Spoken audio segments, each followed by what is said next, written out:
Black guys are awesome. And white guys are cool too.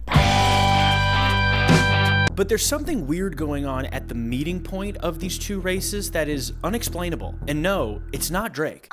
It's the cornerback position in the NFL. Cornerback position has been 99.9993% black. And what makes up the other 0.0007%? You guessed it. Whiteys. I wanted to break down what happened to these cute little white boys and how we've got to where we are now. They say that white guys aren't as athletic as black guys, and that's 100% true in every conceivable way. But I know there's something deeper going on here. And right when I was in the middle of research, it hit me like Deion Sanders.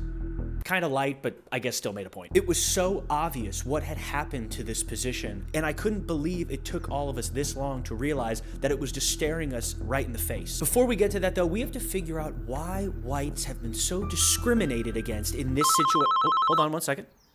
Oh, don't say that. I just meant for this specific scenario, not like in general. Okay, cornerback is considered one of the most difficult positions in the league. You have to be shifty enough to keep up with some of the fastest men on the planet. You have to be tough enough to take on some of the strongest running backs who are gonna bulldoze over you. And mean enough to yell at me and make me feel scared. That's the result you're gonna get. Hey dude, not cool, come on man. Since 1978, there have only been 4 white cornerbacks in the NFL. And I'm classifying this that they started and ended their career at cornerback and consistently made 53-man rosters. Besides the main 4, there's 4 other kind of tweener kind of guys. And while they made valiant effort to play a little bit of time at cornerback, their tight hips just sent them to where most white defensive backs go to, safety. Now let's break down the 4 main entries to this whites only list, which out of context sounds bad, but we are talking about it in this context, so we're good. The first white guy to play corner in the NFL in the modern era was a guy named Brian Davis, who entered the league in 1987 and played until 1994, all with the Washington Redskins. He's known as the last man to ever tackle Walter Payton before he retired, and he actually picked off John Elway in the Super Bowl. And that is about it. Brian retired in 1994 and immediately handed off the white boy baton to Jason Sehorn, who entered the league that same year. He spent 8 years with the New York Giants and was actually good. He was kind of sick with it. Look at this sick play he made. You know, when every white guy at home saw that play, they were like, oh, we got one. This guy wasn't just making plays on the field, he was also making them off the field. He had a whole post-NFL career as a personality. He even tried acting and actually married actress Angie Harmon. He actually proposed live on Jay Leno, which proved to be one of the weirder live proposals of all time. So Angie's on Leno sitting next to Elton John when Jay awkwardly starts asking about her dating life. And she's like, bro, chill. And then Elton's like, which is funny, but it was all a setup because he was just like, oh, hey, Jason, come on out. And then Jason came out and asked to marry her. But damn, Elton was this close to getting Jason. And then in 2003, Jason Sehorn retired, and there was no white guy to pick up that baton for 20 years. There was not a single white cornerback in the NFL for 20 years. We missed out on 20 years of what could have been. Think about how this play could have gone if there was a white guy at corner. A touchdown. It still would have been a touchdown, but there would have been some real heads-up defense being played. 20 years went by, and then something amazing happened. The league was ready to switch back from the 2s and the 4s to the 1s and the 3s, because word spread of a new NFL-ready cornerback who was Caucasian, baby. A hero had emerged, Riley Moss. He was a star in college, ended up being a 3rd-round pick, and so far has actually done pretty well for the Denver Broncos. But this isn't the weird part. The weird part is that the very next year, another white cornerback emerged, this time even a better prospect than Riley Moss. And that's not all. This cornerback came from the same place that Riley Moss came from, Iowa.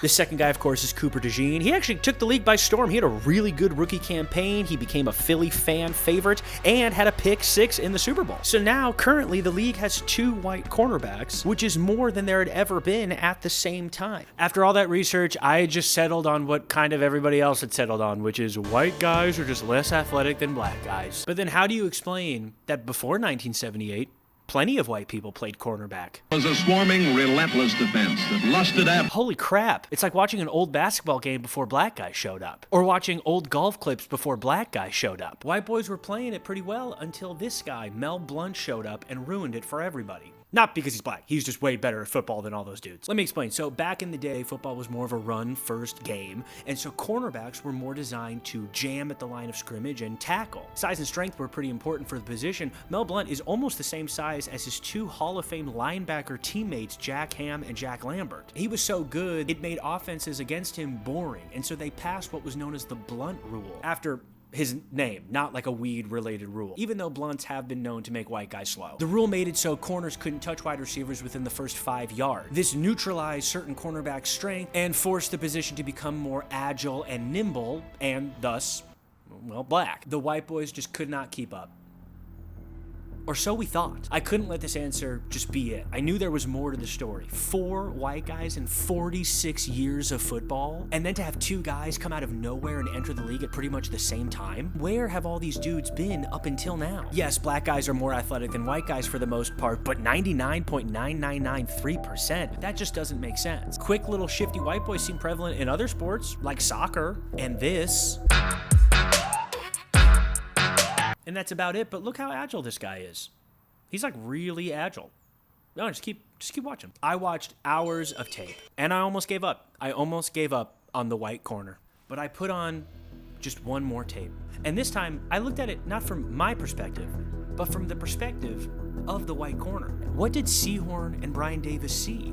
What are Cooper and Riley seeing right now? I stepped into their cleats and looked across the line of scrimmage and found where the shifty white boys have gone, and it was staring them in the face this whole time. Brady to Wes Welker, first touchdown of the season. Instead of the guy to stop his feet and catch the ball, to me, Bucky, they're the same receiver. In the 46 years that those 4 white cornerbacks played, there have been hundreds of smaller, shiftier white boys playing slot receiver. I'm talking about your 5'9" to 6 foot, 180 to 200 pound shifty white boy. Perfect for cornerback. Wes Welker, Julian Edelman, Danny Amendola, Austin Collie, Scotty Miller, Cooper Kupp, and like 100 more guys. But why? Why slot receiver over cornerback? Let's break this down. Number 1, money. This one's obvious. Okay, wide receiver contracts have historically been much better than cornerback contracts. And if you're a young guy in high school or college, you're going to try to play the position that's going to make you the most money. Money, huh? Now I know why Edelman picked slot receiver. I'm just kidding. I'm Jewish. I know, weird, right? Number 2, prestige, star power, baby. Wide receiver is like way more popular than cornerbacks. You get to make all the fun touchdowns and date Cardi B? Sign me up. And number 3, fun. Just look at this play from the Super Bowl. And let's see who comes down with it. Yeah, this is sick. The white cornerback has been in trouble, and it still is in trouble. Cooper had a great rookie season as a corner. Reports are coming out that the coaches are considering moving Cooper to safety. But Cooper, Riley, someone's got to do it. Right now, there's a shifty little white boy somewhere on a football field, and he wants to play corner. And someone has to be ready to take the baton from you two. And who knows? Maybe one day, cornerback will be whites only. No, that's not how I meant to say that. Can we redo that? Hey, did you like the video? Was it funny and cool? Well, Delilah wants you to like and subscribe, right, Delilah? Okay, see you next time.